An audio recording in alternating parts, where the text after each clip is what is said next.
نحمده ونصلي على رسوله الكريم أما بعد أعوذ بالله من الشيطان الرجيم بسم الله الرحمن الرحيم وقال الذي اشتراه من مصر لامرأته يكرمي مثواه عسى أن ينفعنا أو نتخذه ولدا وكذلك مكنا ليوسف في الأرض ولنعلمه من تأويل الأحاديث والله غالب على أمره ولكن أكثر الناس لا يعلمون.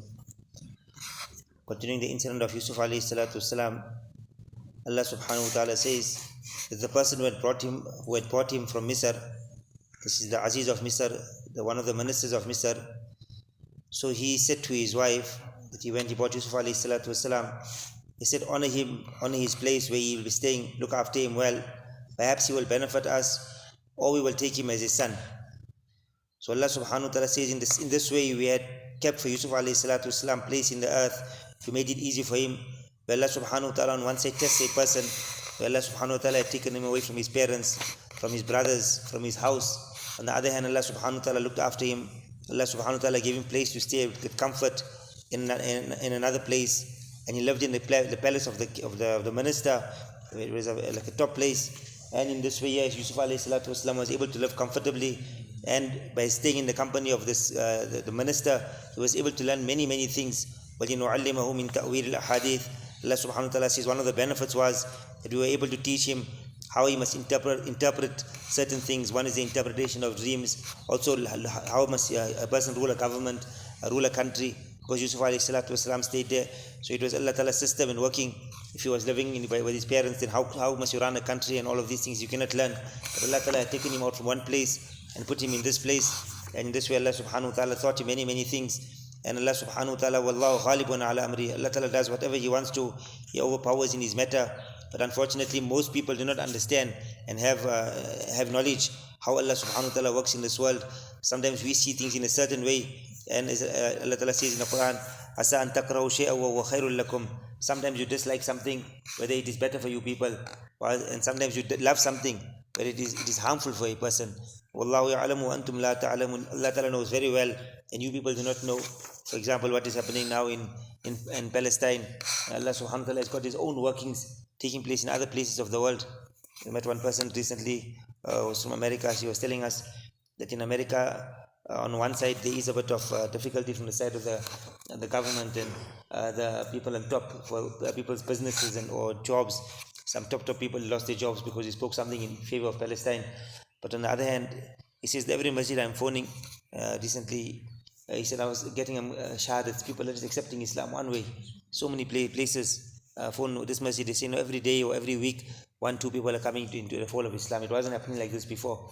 And therefore another masjid is telling me the same thing. So many people are getting inclined towards Islam. And just like how after 9/11, how many people came into the fold of Islam. So the enemies will make their plans. They will, on one side they will be taking shaheeds and giving them the highest levels of Jannat. On the other hand, Allah subhanahu wa ta'ala will make this a means of hidayat for so many people. So Allah Ta'ala has got His own planning, like how this was for such single person. Yusuf alayhi salatu wasalam was taken out from his house, but eventually Allah Ta'ala wanted to make him the king of Egypt. So similarly, Allah subhanahu wa ta'ala, maybe He's taking out these people from causing some harm outwardly coming to these people. But Allah Ta'ala has got great things in plan for the whole Muslim ummah thereafter. And also here the ulama have mentioned on an amazing point here. They said, وَقَالَ الَّذِي اشْتَرَاهُ مِن مِصْرَ. This person had bought Yusuf alayhi salatu wasalam from Misr. So similarly, our life also is such that we are also buying something and we are selling something.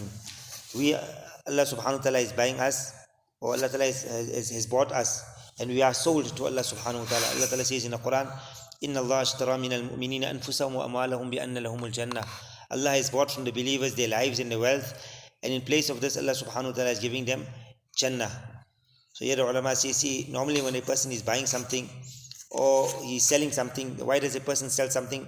Because either he needs money, or so that's why he sells something and he gets money, or he does it so that he can increase his wealth.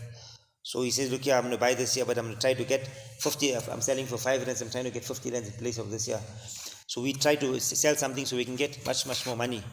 But Allah subhanahu wa ta'ala, both things are not possible for Allah subhanahu wa ta'ala, because Allah subhanahu wa ta'ala is He's taking our lives and our wealth, which is something very inferior, and Allah subhanahu wa ta'ala is giving us something very superior, because Allah ta'ala doesn't need for our wealth, He doesn't leave our lives, and Allah Ta'ala is not getting His khazana, is not increasing anymore when Allah Ta'ala is selling this to us. So this is only the kindness of Allah subhanahu wa ta'ala, that Allah subhanahu wa ta'ala is saying, Inna Allah ashtara, I am buying from the believers their lives and their wealth, and in place of that I am giving them something which is far, far superior, which is far, far greater.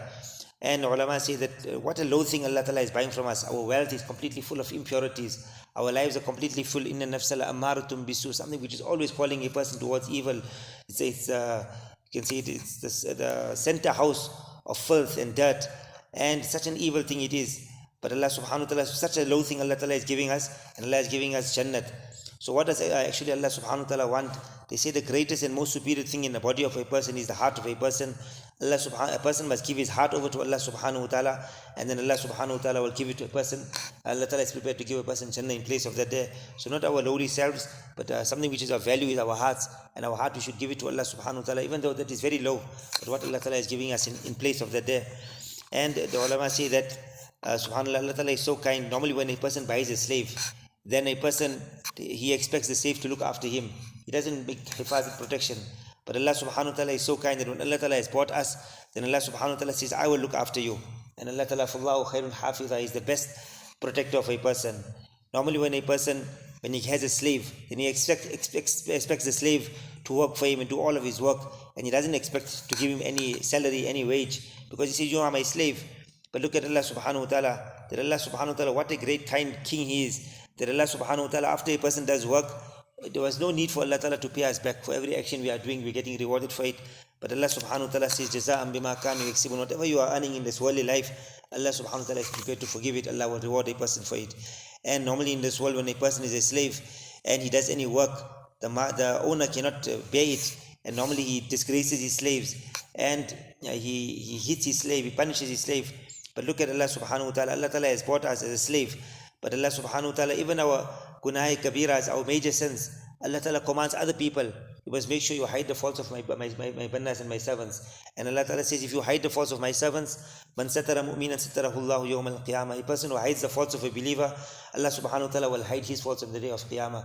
Hazrat Mawlana Shaki Muhammad Akhtar Sahib rahmatullah alayhi used to say, that is why actually Allah ta'ala has made ghibat haram.